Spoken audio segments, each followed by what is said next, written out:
Sud Radio Place du Marché, Vincent Ferniaud.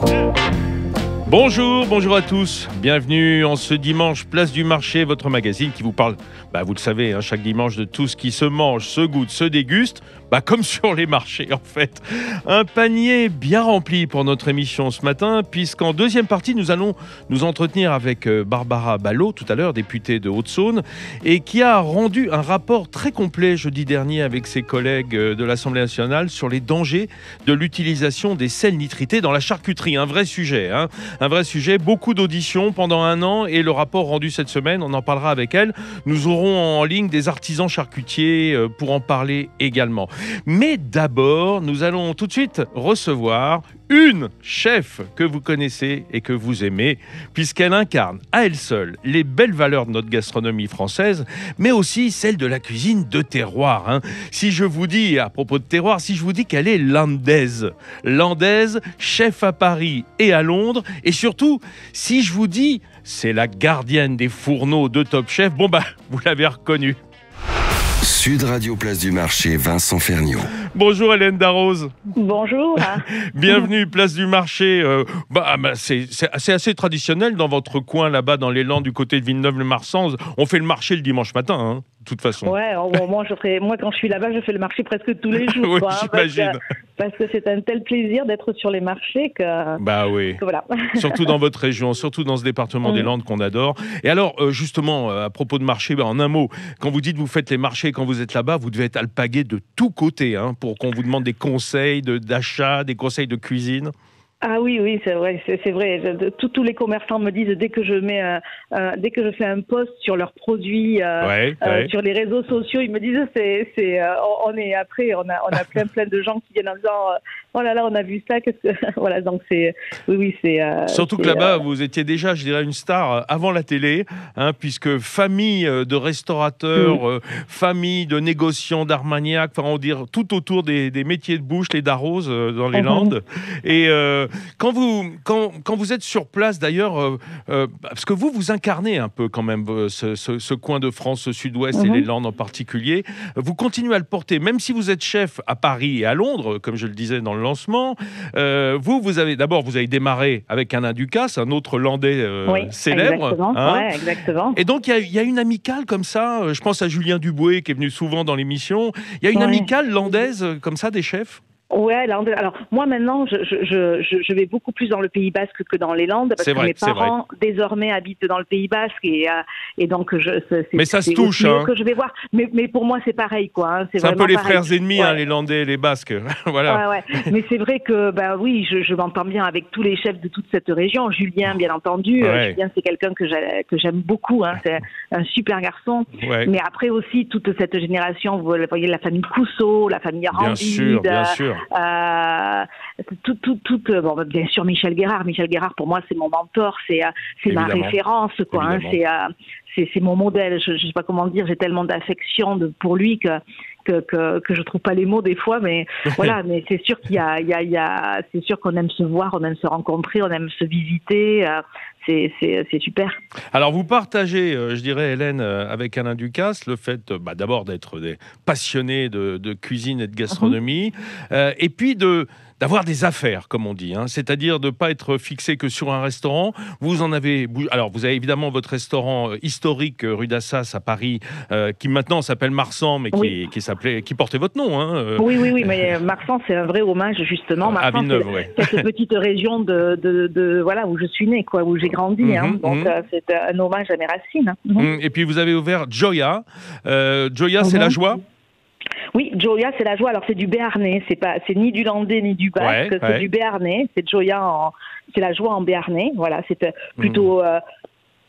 plutôt un bistrot, une cuisine un peu de grand-mère, voilà, une cuisine de partage, de générosité. Mais vous avez toujours eu les pieds des deux côtés, vous, même quand vous aviez, vous avez toujours eu un restaurant étoilé, justement rue d'Assas, mais vous aviez toujours cette envie de bistrot, cette envie de table d'hôte, cette envie de partage. Ouais, c'est parce que la table d'hôte, d'abord, c'était historique dans ma famille. Dans le restaurant familial, il y avait une table d'hôte. On s'asseyait à cette table et mon grand-père cuisinait ce qu'il avait envie de cuisiner. En général, c'était assez génial. Donc c'est quelque chose qui me parle énormément. Et puis voilà, chez moi, c'est ça, c'est partager autour d'une table, c'est de la générosité, c'est piocher dans un plat, et c'est vrai que c'est quelque chose qui me tenait à cœur et que j'ai réalisé avec Joya ici à Paris. Ouais, et puis peut-être aussi le fait que quand on a des restaurants étoilés, et au Connaught à Londres également, on fait une cuisine gastronomique de haute cuisine qui est souvent un petit peu léchée, un petit peu perfectionnée pour la clientèle, alors que la cuisine de famille, celle que vous a transmise votre famille, vous la faites dans vos bistrots, quoi. C'est un peu ça, exactement. Exactement. Alors, Hélène, justement, puisque je disais, voilà, je ne sais plus combien, 20e saison de Top Chef. Non, je rigole. Je mettais un peu la barre haut. En revanche, 22 ans, ça, rue d'Assas, ça, c'est même bientôt 23. Ça, c'est un bail, hein, comme on dit. Alors, justement, cette année, vous l'avez traversée comment, cette année 2020, pour revenir rapidement? Quand on a plusieurs affaires, quand les restos sont fermés, vous avez trouvé des solutions pour faire du business un peu? En tous les cas, j'ai essayé. Il a fallu jongler sur des ouvertures, des fermetures, des réouvertures, des refermetures. Bien sûr. Il faut toujours jongler avec ça. Donc ça, c'est pas évident parce qu'il faut quand même se dire que pour nous, c'est des frigos pleins, qu'il faut voilà. Donc c'est chaque fois. C'est chaque fois un peu délicat à gérer, ça. Bien surtout sûr, avec du personnel, comme vous en avez, quoi. Vous avez pas mal de personnel. Moi, à peu près, oui. En tout, entre les 3 restaurants, c'est entre 120 140, ça dépend des moments, personnes qui travaillent autour de moi. Donc, il faut aussi penser à elles, bien entendu. Voilà. Et puis il faut aussi essayer de réagir parce qu'il y a quand même des frais qui continuent à courir, parce que c'est vrai que si on nous parle beaucoup d'aide, on a l'impression d'être beaucoup aidé. Moi, pour l'instant, les aides, j'en ai pas vu le jour. Vous n'êtes pas la seule, malheureusement. Sur le chômage partiel, mais le chômage partiel, c'est pour mes collaborateurs, c'est pas pour moi. Bien sûr. Mais c'est vrai qu'il y a donc du coup, il faut quand même essayer de se débrouiller pour combler les frais fixes, pour survivre.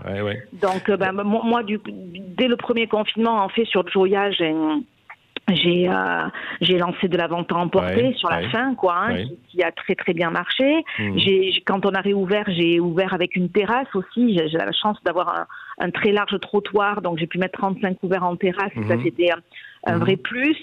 Et puis, quand on a dû refermer, je suis repartie à nouveau sur la vente à emporter. Et surtout, j'ai aussi lancé cette nouvelle activité, on va dire, de faire des burgers très gourmands, voilà, avec des connotations un peu basco-hollandaises. Un peu sud-ouest, quand même, Exactement, évidemment. Voilà. Mais ça plaît, vous le savez, parce que vous portez ça en même temps et que les gens aiment cette authenticité.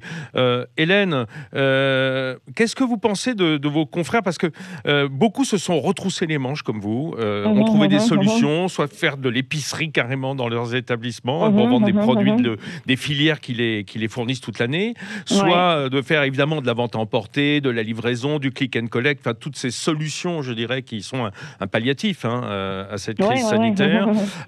Qu'est-ce que vous pensez de ce... Ils ont d'abord, et ça il faut leur rendre hommage, il faut rendre hommage à cette profession, d'abord on s'est occupé des autres, parce que c'est vrai que sur le premier confinement, ce qui s'est passé pour nourrir les soignants, je trouve que c'était quand même assez extraordinaire. C'était un élan de notre profession qui était juste quand même assez génial, On a été là pour les aider, pour les nourrir, pour les réconforter, et ça c'était quand même la première réaction à cette pandémie, et je trouve qu'elle était assez noble quand même. Oui, et puis vous portez ce message à la télé, dans l'émission que j'ai citée tout à l'heure, qui est quand même la grande émission de cuisine. D'ailleurs, je me disais, c'est extraordinaire, quand on pense à vos camarades, que ce soit Michel Saran, Philippe Etchebest, c'est vraiment le Sud-Ouest qui est représenté dans Top Chef. C'est assez dingue, mais c'est assez dingue. Et puis Paul Perret qui est de Perpignan. Voilà. Donc c'est vraiment le grand quart Sud-Ouest. Il n'y a que du Sud-Ouest à Top Chef. Non, mais ça prouve qu'il y a des valeurs qui se transmettent de la cuisine française à travers des chefs du Sud-Ouest. Ça prouve que la transmission pour nous c'est important, dans le Sud-Ouest. C'est vrai, la transmission et le partage du savoir, le partage des expériences, voilà. Bon, restez avec moi parce que on va passer une petite page de pub et on se retrouve pour parler d'un sujet qui est encore d'actualité, c'est la galette, et vous nous présenterez votre boulanger dans une minute. À tout de suite. D'accord. Sud Radio Place du Marché, Vincent Ferniaud. Allez, retour Place du Marché, un marché landais du côté de Mont-de-Marsan, je dirais plus précisément à Villeneuve-les-Marsan. Patrie de Hélène Darroze qui est avec nous ce matin au téléphone. Hélène Darroze, on disait juste avant la publicité que beaucoup de chefs sont retroussés les manches. Premier confinement, beaucoup d'entraide et surtout beaucoup de générosité à l'égard du personnel soignant et des malades aussi. Il fallait bien dire, il fallait bien nourrir tout ce monde-là. Et puis s'est posé très vite en 2020 la question de la survie de vos entreprises, des restaurants et de tous les lieux de restauration. Et là, il y a eu deux positions. Ceux comme vous qui se sont retroussés les manches pour trouver des solutions, on le disait, vente à emporter, livraison, etc. Et il y en a qui ont purement et simplement fermé leur établissement. On en connaît, même des amis, des copains. Qu'est-ce que vous en pensez, vous, de ceux qui ont, je dirais pas qui ont baissé les bras, mais qui ont préféré se mettre en hibernation? Ouais, alors après, moi je pense aussi que ça dépend où est-ce qu'on est, parce que c'est vrai que faire de la vente à emporter dans des grandes villes ou dans Paris, etc. Oui, c'est jouable. C'est pas pareil que faire de la vente à emporter dans la campagne. Bien sûr. Voilà. Donc il y a c'est pas aussi facile et évident que ça, quoi. Maintenant, c'est vrai que moi ça m'était très difficile d'envisager de nouveaux confinements ou de nouveaux cessation d'activité comme ça, sans rien faire, sans essayer d'autres alternatives. Et c'est ce que j'ai fait, quoi. Mais c'est peut-être pas donné à tout le monde à cause de la location géographique, quoi, tout simplement, quoi. De la zone de chalandise, comme on dit. Exactement, exactement.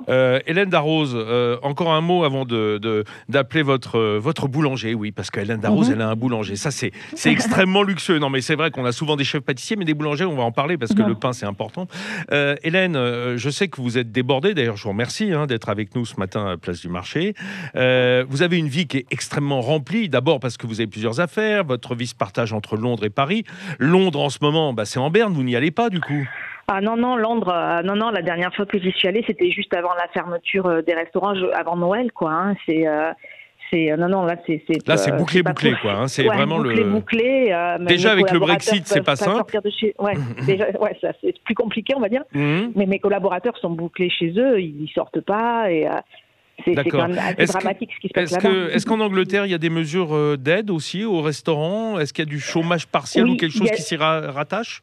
Ouais, il y a du chômage partiel, mais voilà, ça s'arrête à peu près à ça, quoi. Du chômage partiel. D'accord. Pour les collaborateurs. Donc on est plutôt mieux lotis en France. C'est ça qu'il faut dire. Parce qu'on râle souvent, mais il faut voir un peu ce qui se passe à l'étranger. De ce point de vue-là. Et du coup, vous voyagez plus, du coup vous avez plus le temps de vous occuper de vos filles. Je sais que vous êtes une maman attentive, mais que quand on court de partout, quand on a les tournages télé en plus, c'est jamais simple. Là, ça vous a donné l'occasion d'être plus chez vous? C'est la chose positive, le point positif. C'est d'avoir une vie un peu plus normale. Un peu plus réglée, quoi. Normale, mais voilà, un peu plus réglée, on va dire. Dîner tous les soirs avec mes filles. Et du coup, faire la cuisine à la maison, quoi. Voilà, exactement, quoi. Donc ça, c'est des... Une denrée rare. Ouais, c'est des choses qui sont appréciables. Voilà, je vais pas dire le contraire, c'était le bon côté de la chose. Ouais, je crois que... beaucoup apprécié ça, moi. Je crois que ceux qui nous écoutent partagent ça également. On a beaucoup plus cuisiné, évidemment, en 2020. Beaucoup plus été chez soi. Alors, parfois contraint, et souvent contraint. Mais il faut en tirer le positif. Ça a mieux cuisiné, et on a suivi mieux les recettes de chefs, que ce soit en ligne ou à la télévision ou même ici. Allez, Hélène, tout de suite, j'ai passé un coup de fil à Jean Aubry. Alors, je crois qu'il est avec nous. Bonjour Jean. Bonjour à tous. Jean Aubry, un jeune boulanger. Alors je dis ça, c'est un peu l'ADN des grands hôtels, des palaces en général, d'avoir des boulangers. C'est rare dans des groupes de restauration, Hélène. C'est un peu du luxe d'avoir un boulanger maison, non? Je ne sais pas si c'est du luxe. En tous les cas, c'est la volonté de donner de l'importance à quelque chose qui pour moi en a beaucoup, surtout dans le repas français, quoi. Hein. Bien sûr. C'est le pain, quoi. Hein. Et c'est vrai qu'un repas sans un bon pain, voilà. Et nous on passe beaucoup de pain entre Gioia et entre Marsan. Ouais. Et on fait aussi le pain à Londres, mais là c'est la pâtisserie qui le fait. Bien sûr. Et justement Jean va les inspirer aussi pour aller un peu plus loin dans notre démarche du pain à Londres. Ouais. Voilà, je trouve que c'était super important. Et puis alors maintenant avec notre activité burger, Jean il fait des buns à longueur de journée. Le pauvre vieux il fait du bun. Hein, Jean, vous faites des buns à longueur de journée maintenant. Exactement, depuis peu.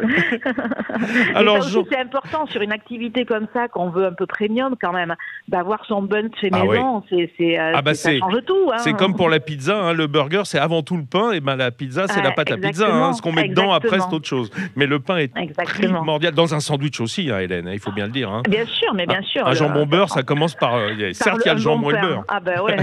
On en parlera d'ailleurs en deuxième partie d'émission de ce rapport sur les sels nitrités dans la charcuterie. On parlera jambon avec Yves Le Gall du Prince de Paris, hein, ce fameux jambon de Paris.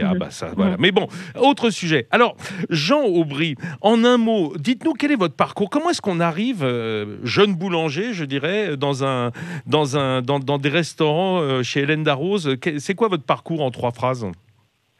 Écoutez, moi j'ai commencé la boulangerie quand j'avais 16 ans par un apprentissage chez les Compagnons du Devoir. Ouais. Donc cela m'a permis de partir à Vous êtes de quelle région, vous? Moi je suis de Rennes. Je suis originaire de Rennes. Ah oui, je suis breton. Oui. Et donc, cet apprentissage m'a permis de partir à l'étranger, notamment à Londres. Ouais. Et à Londres, j'ai pu faire mes premières expériences dans des hôtels 5 étoiles comme le Savoy, le Dorchester. D'accord. Par la suite, je suis allé aussi en Suisse, travailler à l'école hôtelière en tant que formateur boulanger. Ah c'est formidable ça. D'ailleurs, on aura Fabien Perron qui est MOF charcutier de l'école hôtelière de Lausanne, prof à l'école hôtelière de Lausanne en deuxième partie. Je le saluerai de votre part. Oui, je le connais très bien, oui, Fabien. C'est génial. Il y a une cohésion dans cette émission, c'est incroyable. Je ne le savais pas. Et alors, du coup, vous avez été casté par Hélène à Londres ? Par Kirk, Voilà. Par mon bras droit pâtissier. Par Kirk, le fameux Kirk, qui est vraiment votre binôme, Hélène. Hein, exactement. On le salue. On le salue. Alors, je vous ai demandé d'être là ce matin, Jean, pour nous parler d'un événement qui est très très lié au mois de janvier. Hein, je dirais, on n'est pas en retard, mais on est encore bien. C'est la galette. Pour parler de cette galette, parce que vous avez fait une galette qui est exceptionnelle. Hein, j'ai vu des images absolument partout. J'ai pu la goûter ce matin. C'est une merveille. Alors, je vais d'abord donner la parole à Hélène parce que elle m'a dit très honnêtement, moi je n'y croyais pas. J'avais pas tellement envie de galette. C'est pas ma culture en quelque sorte, Hélène. Non.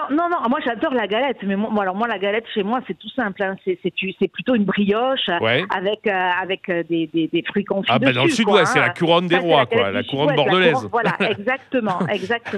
Donc moi c'est ça et voilà. Et c'est comme ça que je l'aime. Et bon après bien sûr, ça fait 22 ans, vous l'avez dit, que je suis à Paris, donc c'est sûr que la galette. Vous avez dû en manger quelques-unes des galettes. Exactement. Exactement.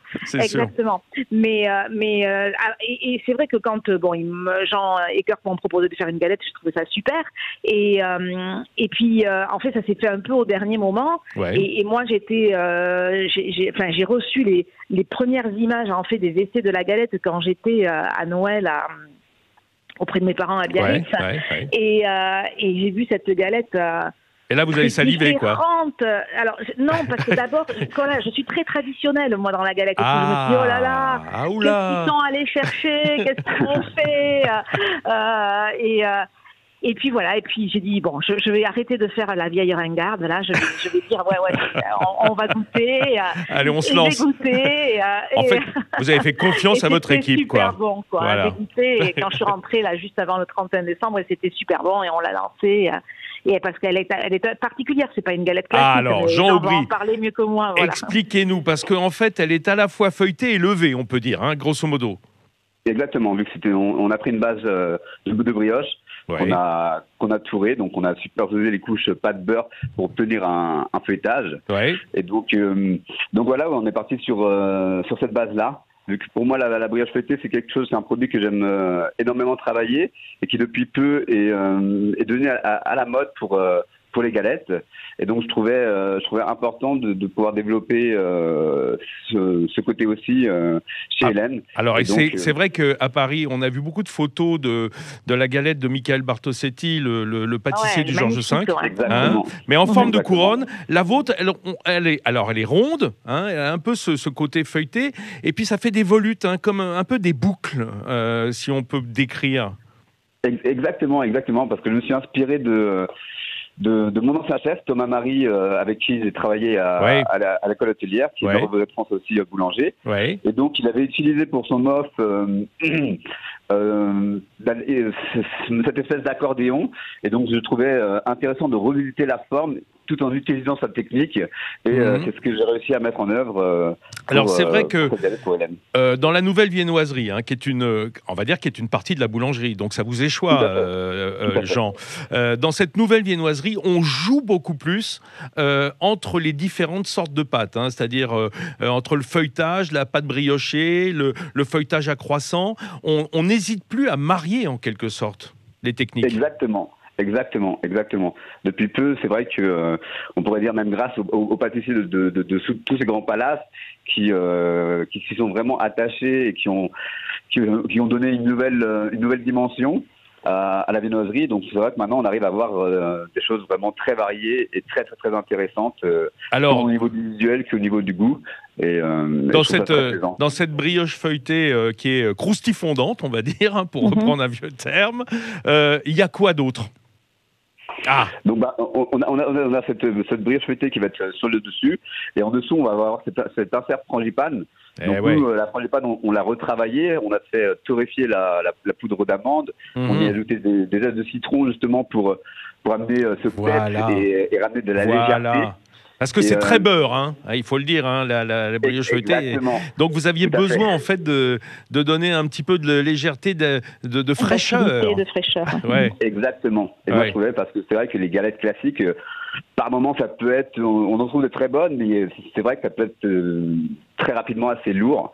Et là je trouvais vraiment que d'allier la brioche feuilletée plus une frangipane avec des zestes de citron pour le pep, ça met vraiment quelque chose de différent et de plus agréable, et surtout de pas écœurant. Une note de tête, c'est vraiment très important. Autrement, on est très dans les notes de ventre, hein, on va dire. Donc là, on a une note de tête.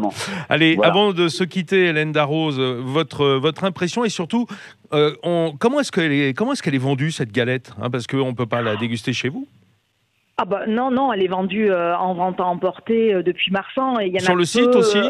Oui, par le site, on peut la commander. Ouais, il y en a peu, hein, on n'en fait qu'une vingtaine par jour. Hein, donc, mais vous allez voir. Mais bon, on n'est pas quand même équipé pour ça, mais donc elle est vendue comme ça, tout simplement. Donc vous êtes tout le temps en rupture, quoi, en fait. Hein. Vous ne pouvez pas fournir. On est tout le temps sold out, écoutez, c'est un mal qui est un bien en même temps. Hein. On vous le souhaite en tout cas. Exactement. Bon, écoutez, merci beaucoup. Merci Jean d'être venu nous parler de ce beau travail. On se reparlera un jour de pain, hein, parce que, comme le disait Hélène, c'est important dans la restauration. Mon père disait toujours, c'est la première chose quand on vient au restaurant, la qualité du pain. C'est vrai que ça renseigne souvent. Sûr, hein.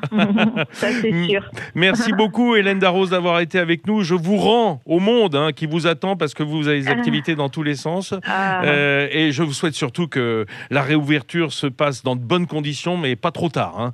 On aimerait bien pouvoir retourner dans vos restaurants. Voilà, et dans tous les autres, ceux de vos confrères. Exactement. Merci et bon dimanche à vous. Merci Vincent. Allez, on se retrouve dans une minute, parce que, comme je vous l'ai dit, on va parler cochon, et on va parler bon et mauvais cochon. Et oui, parce qu'il y a un rapport de l'Assemblée nationale qui a été rendu sur les sels nitrités, les produits nitrés, comme on dit, cette semaine. On va faire un petit peu le point dessus. À tout de suite. Sud Radio Place du Marché, Vincent Ferniaud. Allez, retour Place du Marché. On a quitté un peu les Landes, oui, parce que Hélène Darroze était très occupée en ce dimanche. Et oui, même le dimanche, elle travaille. Et on va immédiatement s'occuper d'un autre produit très important de notre gastronomie française, la charcuterie. On va dire une gamme de produits. Oui, cette charcuterie, elle est malmenée, puisque depuis 2 ans environ, 2-3 ans, c'est vrai qu'on entend parler de plus en plus des sels nitrités ou des produits produits nitrés, hein, comme on dit dans leur ensemble. Ce sont ces additifs que l'on ajoute à la charcuterie et notamment à la charcuterie industrielle, hein, on le verra, pour notamment... Alors, on va dire, en tout cas, de l'avis des charcutiers industriels, ça lutte contre le botulisme. Manque de bol, c'est un produit qui a été décrété cancérogène pour nous, donc pas bon du tout.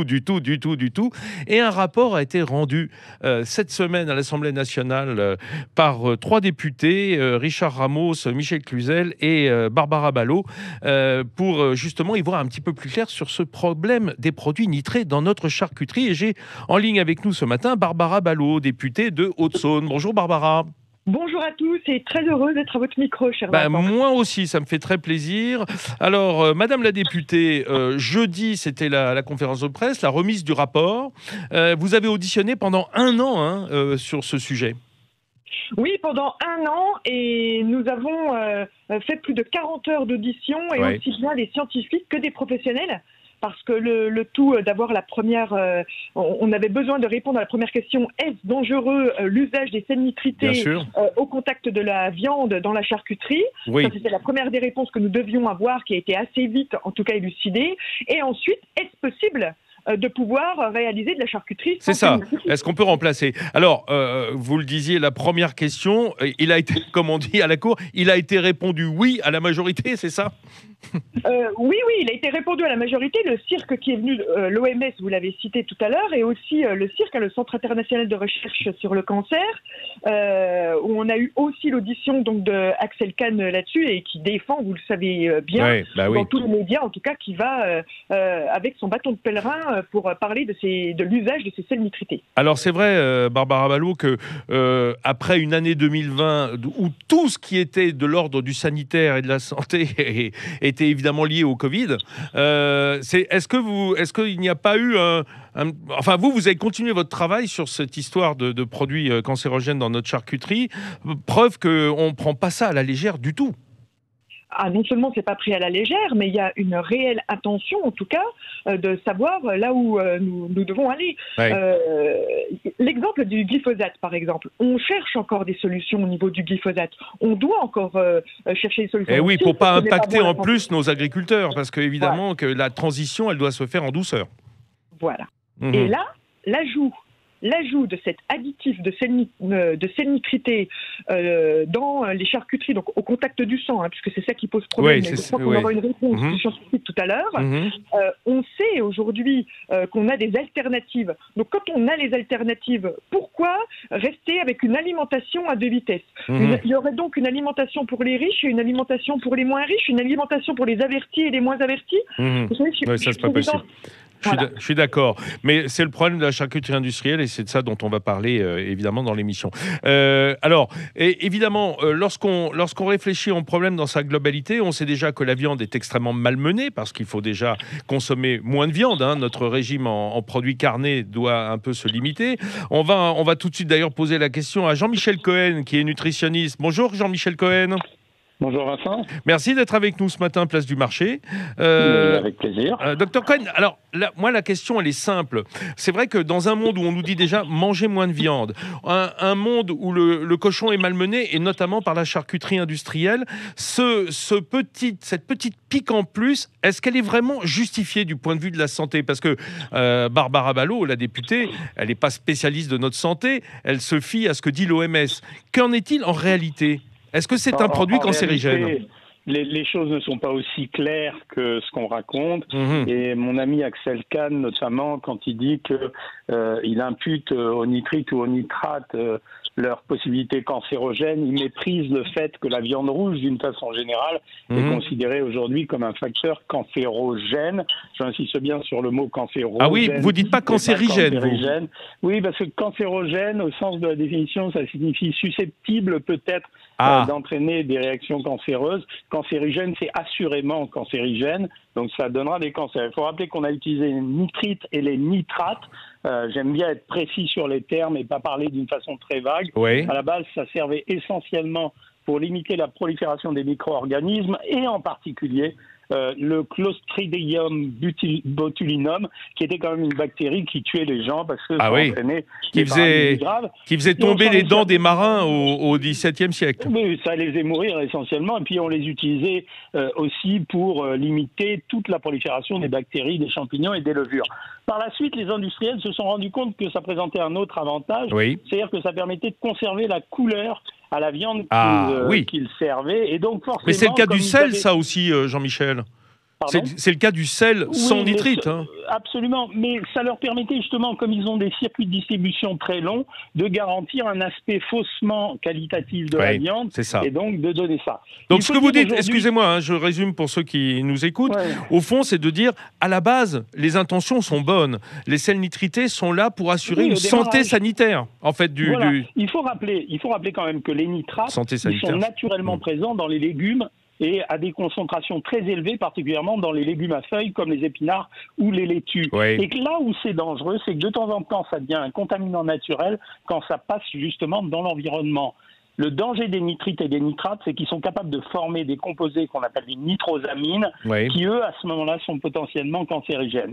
Ce dont on ne parle jamais, et Madame la députée va pouvoir le découvrir quand je le dirai, c'est ce qu'on appelle la DJA, c'est-à-dire la dose journalière autorisée, qui correspond à environ 16 tranches de jambon pour arriver à une dose menaçante. Alors, même si on aime bien le jambon beurre, là, il faut y aller carrément. Donc, jusqu'à présent, on va attendre les rapports définitifs de l'ANSES, etc., mais jusqu'à présent, on considérait qu'il y avait un risque potentiel, mais que ce risque n'était pas avéré pour l'homme à des doses régulières. Alors, Barbara Ballot, vous entendez ce que dit Jean-Michel attendez, excusez-moi. Non, je finis juste ça. Ceci étant, Vincent, si on a des méthodes alternatives pour limiter ce type de produit, évidemment qu'il faut le faire. Et l'artisan qu'on entendra sûrement va vous expliquer que quand il fait son jambon, qu'il le fait bouillir dans un bouillon, qu'il va le servir sans mettre de conservateur, qu'il va le vendre dans une semaine, lui, il n'a pas besoin de ce genre de produit. Oui, c'est vrai. L'interdiction n'est peut-être pas forcément nécessaire, mais si on peut la faire, ma foi, pourquoi pas. Justement, Barbara Ballot, est-ce que vous avez senti pendant toutes ces auditions qu'il y avait une charcuterie à deux vitesses en France ? Entre l'industriel et l'artisanal, ça n'a rien à voir ? Pour moi, c'est clairement la conclusion. Alors, par rapport au botulisme, le botulisme dans les charcuteries, en tout cas, puisqu'on ne meurt pas de botulisme avec ces fameuses tranches de jambon qui sont mises dans le marché, et il y a des millions de tranches qui sont vendues sans sel nitrité. Vous voulez dire, c'est notre médicament contre le botulisme, le jambon industriel ? Non. Je fais un petit raccourci, là. Et d'ailleurs, pourquoi ça a disparu ? Effectivement, nous avons d'abord utilisé ces sels nitrités pour lutter contre le botulisme. Il y a bien longtemps. Et lorsque les abattoirs ont été mis en place avec les nouvelles normes dans les années 60, je crois, le botulisme, on est passé de 100 millions de germes à 500 000 germes, vraisemblablement, c'est à peu près les chiffres en tout cas qu'on nous avait donnés. Je ne suis pas scientifique. Non, mais vous restez sur les conclusions, bien sûr. C'est à partir de ce moment-là. Or, là, on n'a pas modifié les recettes, en tout cas pour supprimer les sels nitrités, puisque c'était le but de l'usage de ces sels nitrités. C'est-à-dire que c'est ceinture et bretelles, quoi. Au moins, on aurait pu en enlever, mais tant qu'à faire, autant s'assurer que on était blindés, quoi. Et effectivement, on a parlé de la couleur. Il y a une deuxième chose. Donc la couleur fait mieux vendre, en tout cas elle a fait plus vendre pendant des décennies, mais aussi la conservation d'une viande plus médiocre qui vient de loin. Si on parle par exemple des accords Mercosur qui sont très contestés, et j'en suis bien d'accord avec les pays d'Amérique du Sud parce qu'ils n'ont pas du tout les mêmes normes que nous, lorsqu'ils ont traversé vents et marées, qu'ils arrivent en surgelé depuis quelques semaines voire quelques mois, là la poudre de perlimpinpin permet en tout cas de mettre sur le marché des viandes qui ne sont pas non seulement de chez nous, mais le fait que ce soit chez nous, c'est une chose.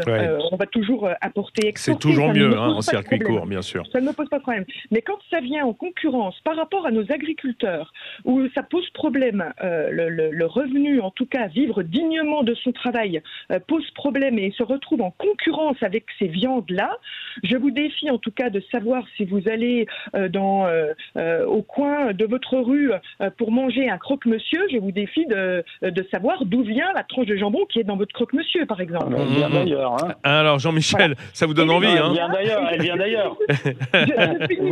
Surtout que c'est de l'épaule et pas souvent du jambon. C'est de l'épaule, mais elle vient d'ailleurs. Je termine juste. Donc, oui, donc elle vient d'ailleurs et on a la sensation de revivre le film, en tout cas Cricatel, quand on absolument, voit absolument. Le DGA dont M. Cohen a parlé tout à l'heure. Alors, effectivement, on a bien auditionné là-dessus aussi, mais apparemment, ça poserait problème chez les enfants, où les doses sont un peu moins, d'ailleurs, ne sont pas respectées, les DGA. Et au Danemark, d'ailleurs, apparemment, dans les cantines du Danemark, ils ont interdit les sels nitrités dans les charcuteries, en tout cas dans les cantines.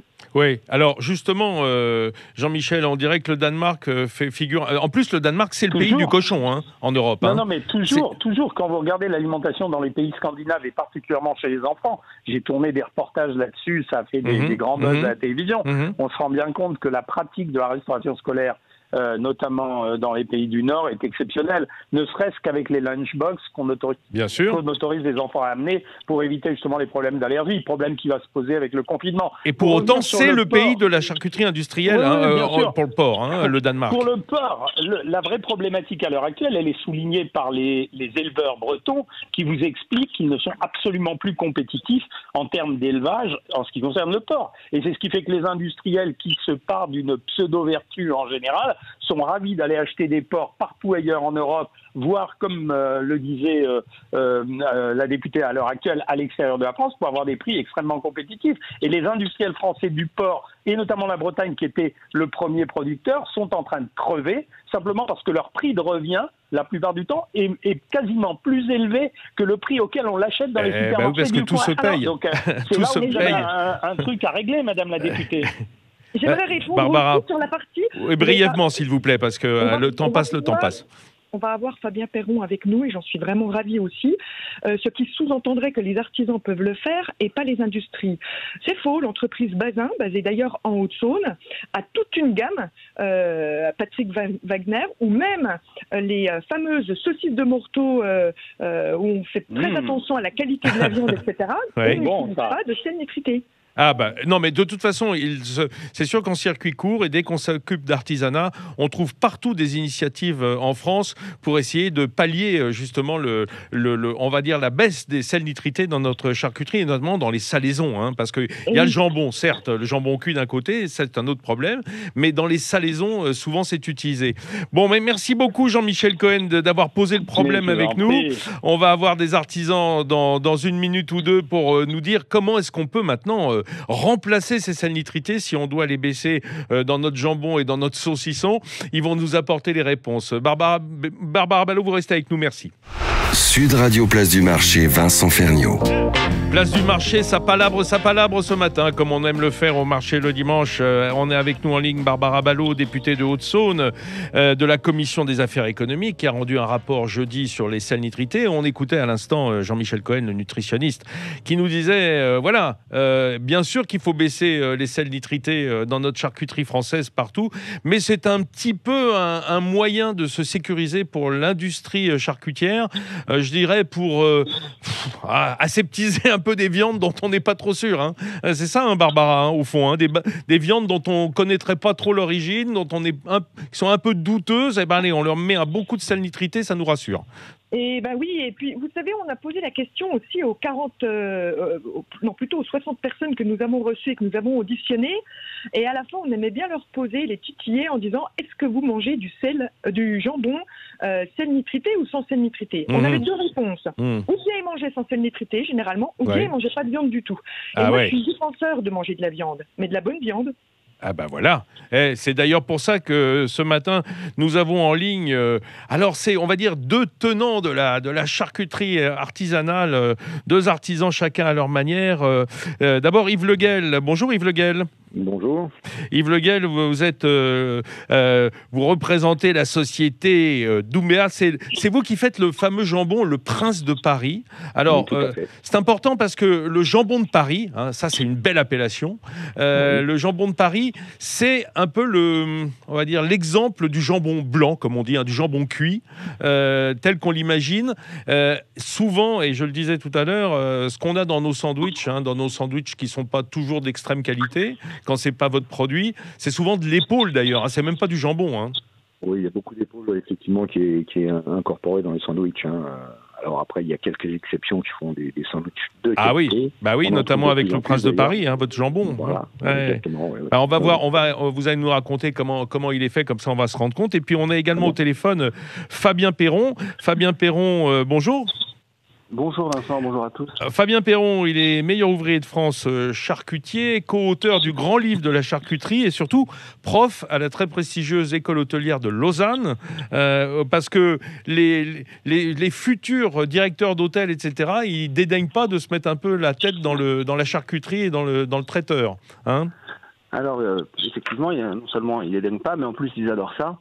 Et puis on essaye de les orienter correctement pour qu'ils fassent les meilleurs choix, les plus stratégiques et les plus pertinents pour les décennies à venir. Alors, Fabien Perron, d'ailleurs, vous avez été auditionné par la commission dont Barbara Ballot était membre, je le rappelle, avec Richard Ramos et Michel Cluzel, ces deux confrères députés. Oui, exactement, oui, avec Michel Crouzet également. Et c'était très intéressant. Et d'ailleurs, je tire mon chapeau sur ce travail qui a été fait parce que c'est un travail qui a été fait de façon très intelligente et qui est en plus très intelligible. Donc, respect pour ce travail qui a été fait. On peut les remercier, les féliciter de vouloir faire en sorte qu'on mange mieux. Ouais, bah, ça doit vous faire plaisir, hein, Barbara Ballot, de vous dire que ça va dans le bon sens, quoi, que vous n'êtes pas décrié, au moins que vous n'avez pas fait ce travail pour rien du point de vue des artisans. Bah, ça fait partie des auditions qui étaient délicieuses, j'allais dire. Ah bah voilà. Il y a des retours de compliments, mais c'est normal. C'est normal. Je le dis en toute sincérité, c'est vrai qu'on se délecte de ce genre d'audition parce qu'on sait que c'est possible, parce qu'il existe effectivement des gens qui ont à cœur de bien faire, parce que meilleur ouvrier de France, non seulement ça ne se dénigre pas, mais en plus on devrait s'appuyer beaucoup plus sur eux et sur leur savoir-faire. Même s'ils professent en Suisse, hein, c'est pas grave. Mais c'est bien, c'est la France qui s'exporte aussi, hein, par l'enseignement. Oui. Allez, on va revenir tout de suite sur Yves Le Gall avant de vous entendre, Fabien Perron. Yves Le Gall, en 2 secondes, expliquez-nous quelle est la différence entre un jambon tranché que l'on trouve dans nos supermarchés en général ou dans les hyper et celui que vous fabriquez. Au niveau de la fabrication, c'est quoi la différence ? La différence déjà, c'est que nous, si vous voulez, une cuisse de porc qui rentre, ça fait un jambon, on ne fait pas d'assemblage et on ne fait pas de travail mécanique de déjà, la viande. Hein, parce que comme je disais tout à l'heure, quand on met en moule des bouts d'épaule ou des bouts de jambon, ça ne fait pas un jambon de Paris, quoi. Ça ne fait pas un jambon de Paris, voilà, ça c'est la première chose. Ensuite, nous, on injecte la saumure par l'artère. Ah, à la veine, comme on dit, quoi. Hein. À la veine. C'est-à-dire que vous piquez pas avec des grandes aiguilles, vous faites pas. Non. Voilà. Le Prince de Paris, c'est injecté par l'artère. Donc, effectivement, bon. C'est quoi la différence du coup ? Ça fait une meilleure répartition et ça introduit donc la saumure par tout le système veineux qui nourrit le muscle, quoi. On remplace le sang complètement par la saumure. C'est ça, vous lui faites une perfusion de saumure. Exactement. On chasse le sang et on remplace par la saumure. D'accord. Oui, effectivement, d'où le terme de... d'avoir une prise de sel intéressante. Harmonieuse en même temps. Hein. Harmonieuse, voilà. Et en même temps, on a les saveurs qui vont se diffuser dans tout le muscle et dans toute la chair. Et après, c'est cuit comment, un jambon de Paris ? Alors, c'est cuit en sac de cuisson sous vide, en vapeur. Donc, il n'y a pas d'aromate, c'est son propre goût. Ah, c'est son propre. Nous, dans notre saumure, on fait une décoction de légumes, bien sûr. Ah, quand même, il faut un bouillon. Des épices, bien sûr. C'est très important. Décoction de légumes qu'on va faire réduire pendant 6 heures. Bon. Et on met des légumes, et on met des épices, et on met plein de choses dedans, vous voyez. Oui, ça c'est le secret de fabrication de chez vous, quoi. Bien sûr. Et alors, évidemment, ce jambon, il est exceptionnel. Je dirais que pour des gens qui n'ont jamais goûté du vrai jambon de Paris, c'est extraordinaire. Hein. Quand on mange un sandwich avec des jambons de cette qualité, tout d'un coup, on se dit, ah bon, alors donc, je comprends pourquoi le jambon beurre, c'est un grand mets de notre gastronomie française. C'est vrai, c'est un autre goût. Fabien Perron, on entend Yves Le Gall parler de son jambon et on se dit, au fond, c'est comme de la cuisine à la maison. Enfin, il n'y a pas du tout ce côté process industriel. On peut qu'avoir confiance. Hein. Si on a un beau jambon qui rentre, on sait qu'il est bien traité, là. Oui, je crois que c'est important. Et puis, comme l'a souligné le collègue, il y a ce phénomène aussi d'injection de saumure par un système de capillarité. Donc effectivement, il y a une belle répartition. On n'abîme pas, on ne va pas atrophier le muscle non plus, puisqu'il n'y aura pas de percée via une aiguille intramusculaire. Oui, parce que c'est un stress musculaire quand on pique avec ces grandes herses là. Complètement. Et puis après, j'ose penser, et j'imagine aussi qu'il y a quand même quelque chose qu'il ne faut pas oublier, qui est très important, c'est la qualité du produit à la base, c'est-à-dire le cochon.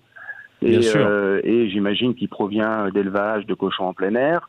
Et on en voit qui poussent de plus en plus, et notamment dans le Jura. Moi, je suis très content de voir qu'il y a de plus en plus de personnes qui se mettent à faire de l'élevage de cochons en plein air, comme dans le parc aussi régional du Morvan. Mais souvent des espèces, des races anciennes, mais oui, des races locales. C'est ça, c'est l'élevage du cochon. La base, le sel, moi je suis d'accord, il faut en parler du sel, mais il ne faut pas oublier le produit de base qui est le cochon, comment il est élevé, où il est élevé, comment il est alimenté, comment il est abattu. C'est la base de la base. Je suis entièrement d'accord, et comme on le disait avec Barbara Ballot, au fond, si on a un beau produit, c'est plus facile de faire un beau produit transformé que si on achète des viandes méconnues, je dirais, venant d'origine douteuse, qu'il faut un petit peu pimper en quelque sorte, essayer d'améliorer. Là, on parle. Ça. Bon, alors Fabien Perron, pourtant, ce qui est sous-jacent, puis c'est notre question, puis le temps passe vite, c'est par quoi on peut remplacer ces sels nitrités s'ils sont cancérogènes? Évidemment, on va devoir baisser la dose. Par quoi est-ce qu'on peut la remplacer? C'est assez compliqué. Il y a beaucoup de travail qui est fait, il y a beaucoup de recherches qui sont en cours actuellement. L'idée, c'est est-ce qu'on doit vraiment le remplacer pour le remplacer? Moi, je suis pas persuadé. Je crois aussi qu'on doit éduquer un petit peu les consommateurs à avoir des Yves Le Gall est d'accord avec vous. Des jambons qui sont moins rose fluo. Je pense qu'il faut essayer d'expliquer aux consommateurs que le cochon de base, il n'a pas la couleur de la tirelire, donc il n'est pas rose comme ça, la chair en tout cas. On sait quand on cuit un rôti de porc, c'est gris, c'est pas rose. Exactement. Donc il faut, je pense, pas vouloir trouver des solutions palliatives à des additifs qu'on sait qu'on n'aime pas trop et on sait qu'ils peuvent avoir un impact sur la santé publique. Donc il faut éduquer le consommateur, il faut respecter le produit de base. Et alors on sait qu'avec un peu de céleri, on peut arranger un petit peu les choses parce qu'on va retrouver des produits qui vont favoriser la couleur et la conservation. On va dire des produits nitrés naturels dans certains légumes aussi. C'est des légumes, c'est des légumes. Mais pareil, vigilance sur la provenance des légumes aussi. C'est quelque chose d'important. Bien sûr. Donc il faut tous faire des efforts dans ce sens-là. Et puis, ce que j'aime beaucoup dans le rapport qui vient d'être tracé, c'est qu'il y a un projet d'accompagnement des artisans et de l'industrie agroalimentaire. Et je crois que c'est très important de le souligner parce qu'on ne va pas dire aux gens du jour au lendemain, on stoppe tout, on arrête tout, on va les accompagner dans le temps. Et il y a un programme qui est bien mis en place. Il y a des experts. Barbara Ballot nous en parlait. Elle disait, c'est un peu comme le glyphosate. Bien sûr qu'on veut le supprimer, mais il faut y aller en douceur, pour pas mettre une profession dans la panade complètement. Une profession, et puis effectivement, il faut du temps pour s'adapter. Et puis pour se retourner, quoi. Pour se retourner, surtout qu'on a des process qui sont calés. Après, quand il faut changer, on ne sait pas où on va. Il faut regarder où on va. Il faut être sûr que derrière, on n'aura pas de problème sur le développement de microbes. Barbara Ballot, très important. Barbara Ballot, vous avez eu quand même affaire au... je vous donne 30 secondes, parce qu'après, il faut qu'on se quitte, malheureusement. C'est un vaste sujet. On n'en a pas fini, à mon avis. Surtout que le jambon, c'est vraiment un produit identitaire vraiment fort pour les Français. La gastronomie française. Absolument. Barbara Ballot, est-ce que vous avez eu maille à partir avec les lobbies, parce qu'on sait qu'ils sont puissants, de la charcuterie industrielle? Est-ce qu'ils vous ont mis des bâtons dans les roues?